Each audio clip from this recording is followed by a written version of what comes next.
Another week of meal prep as a mom of 4 with kids home for summer break. I started with turkey pesto Uncrustables. This one was a little bit of a risk, but 2 of my kids absolutely loved them. It's pretty simple, but anytime you're working with lunch meat and you're wanting to make an Uncrustable, make sure you keep it all in the middle so you can get a tight seal. All these went in my favorite Uncrustable maker, then I popped these in the freezer so we can have them all week long. And as always, I'm going to remind you to keep the crust because we're going to make a new recipe next. If you're looking for a great way to store Uncrustables, this container is perfect because you can put quite a few in, and as it gets lower, you can push the lid down lower to keep it sealed tightly. Now for how we're going to use the crust this week. I really needed a simple dinner option, so I made the crust into little chicken pot pies. We had leftover rotisserie chicken that I shredded up even finer. Then it was just mixing the crust, the chicken, some frozen vegetables, and a can of cream of chicken soup. I scooped this into a lined cupcake pan, and honestly, it made for a really great dinner. These were a little more fork food than finger food, so if you do make them, be prepared. For the kids, I put these on these plates that I love for taking on the go. I knew it was going to be a hectic night, so they ate these in the car, and it worked perfect.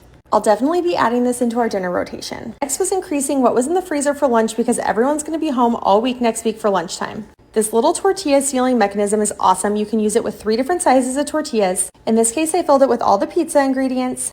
Then we pop these in the freezer to throw in the air fryer for lunch next week. So basically, these are Hot Pockets without all those nasty ingredients. Then it was on to breakfast, and my girls are always complaining that I don't do anything fun, so I tried my hand at homemade Pop-Tarts, and these were so good. I started with pie crust and some high-quality strawberry jelly. Then I used this Uncrustable maker that I honestly don't love for sandwiches, but it worked awesome for this. And again, I don't like to waste, so with all the extras, I put it into muffin tins, and these were delicious. Both the little muffins and the Pop-Tarts got popped in the oven, and while they were in there, I made the icing. This was just a mixture of milk and powdered sugar, but learn from my mistake and make sure you go really light on the milk. Then I let them cool and put some icing on the top. I promise this looks messier than it ends up. Then of course we had to add some sprinkles, and I popped these in the freezer so that they were ready to go for later. Next time I do this, we'll eat the little muffin ones right away when they're warm from the oven and throw the actual Pop-Tarts in the freezer. The muffins do reheat fine, but they obviously take a little longer in the air fryer or toaster. I had to get these in the freezer quickly because I was seriously obsessed. Then to balance everything out, a couple of snack trays to go in the fridge for the rest of the week. I went with cucumbers and carrots. Then I made some high protein ranch dip using cottage cheese, a little bit of milk, and ranch powder. You can blend that up in your blender or food processor or use an immersion blender. This one's my favorite because it's so simple to wash.